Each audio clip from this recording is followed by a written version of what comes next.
Okay, in video two, I kind of ran out of bandwidth there at the end, and anything over 12 minutes starts to lose the audio. The comment about tourism is that pursuing tourism kinds of resources are very different than pursuing other kinds of economic development. The tourism tends to require nonprofit kinds of investments, investing in stadiums where you're not going to get a huge return on the stadium investment itself, but you get increased hotel taxes, that kind of thing. And so tourism takes a completely different approach to economic development than other kinds of development. Okay, so then what we're going to talk about in this video, best practices. And this is kind of how do we kind of think about development policy in terms of doing it as well as we can. And the Governing Magazine has come up with a list of best practices that cities can use, and they say that it is much better to have a few goals than too many goals. And they point out that strategy is about choosing what not to do as much as it is choosing what to do. And in that first exercise you had to choose what not to do in addition to choosing what to do. And that was so you can see that in that exercise. Two cities that have pursued different kinds of goals show up. So in Glendale, California, they have three goals. The first is to be an 18-hour city, whereas like New York is a 24-hour city. There's traffic at 3 in the morning. Glendale wants to be a 24-hour city. They want to be kind of awake from 7 in the morning to midnight. That they will have both businesses that are open during the day, professional businesses and things like that, and a vibrant nightlife. They have a tech cluster strategic plan that they to attract technology businesses into the area, and then they want to strengthen neighborhood districts. They want to create kind of a sense of place within neighborhoods, and if you think about those three goals as kind of guiding principles for everything else that happens, you're balancing the kind of business you want to have, the kind of living experience you want to have, and things like that. Dubuque, Iowa, on the other hand, has 14 economic development goals, and each one of those has 4 to 6 sub goals. And so, in a way, what they're doing is they're throwing out a wish list of all of the things that we would like to have in a perfect world, rather than developing a tightly focused strategic vision for the city. And so, in limiting the amount of goals you have, what you do is you actually let policymakers kind of implement what you want, rather than kind of saying, if in a perfect world we'd have all of these things. Some of the challenges to economic development. One is that businesses are rarely local, and so even in a situation where you're in a situation, you're not likely to have a business where everything, your customers, your competitors, and everything are in your town. And so, making decisions within a town about economic development means looking at the situation nationally, globally, et cetera, and in neighboring communities. And then another kinds of things is, how do you bring in non-service customers?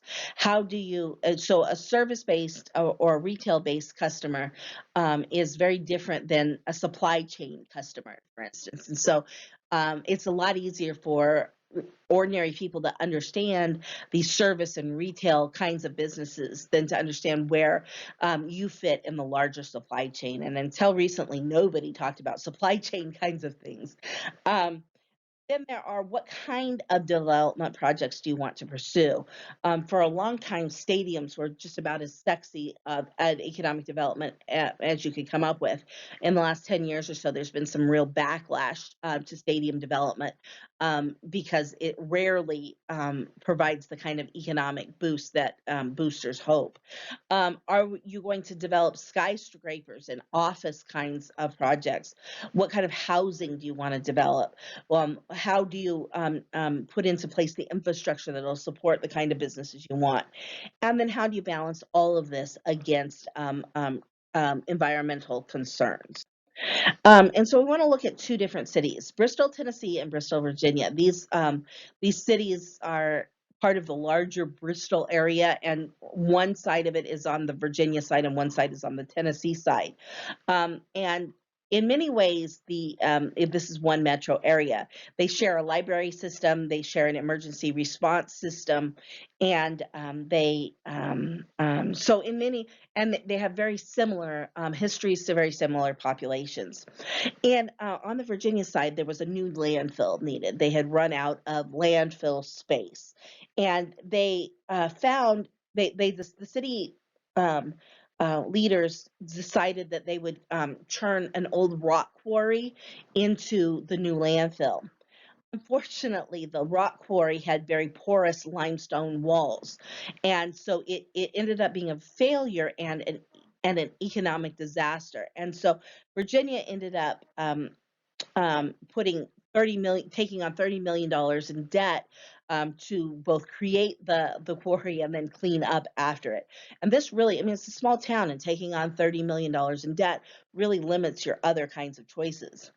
In Virginia, they also had, on the Virginia side, they had a major manufacturer that moved to Mexico, and that made the local economy take a big hit. In Tennessee, the state legislature had passed a border sales tax law, which meant that if you were a border city with another state, like Bristol, Tennessee was, you could have the lower sales taxes of the other state. And so, even though Tennessee is a higher sales tax state, Bristol, Tennessee had the same sales taxes as Bristol, Virginia.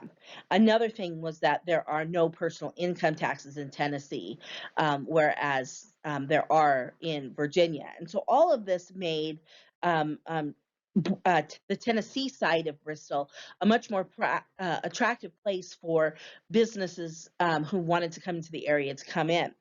And we ended up seeing that the Tennessee side, was able to create a new retail complex called the Pinnacle, with 70 stores, whereas in Virginia, their local mall, which was called the Falls, was reduced to 10 stores, from 40 or so.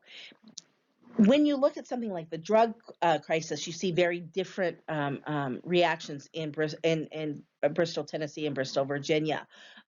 Bristol, Virginia is now suffering from a major opioid crisis, whereas Bristol, Tennessee is not. So we have two cities that start from very, very similar places, make different economic decisions, both at the municipal level and at the state level, and have very, very different results. And so one of the things that Virginia did in response was they modified their county structure. They put a moratorium on annexing any future land. They had a $2.4 million annual debt load, which meant these were costs that could not be, these were monies that could not be put into development. And they end up turning their mall, the Falls Mall, into a large pot farm. In other words, the kind of development that they ended up choosing to pursue, given the choices that had been made before, were not all that attractive.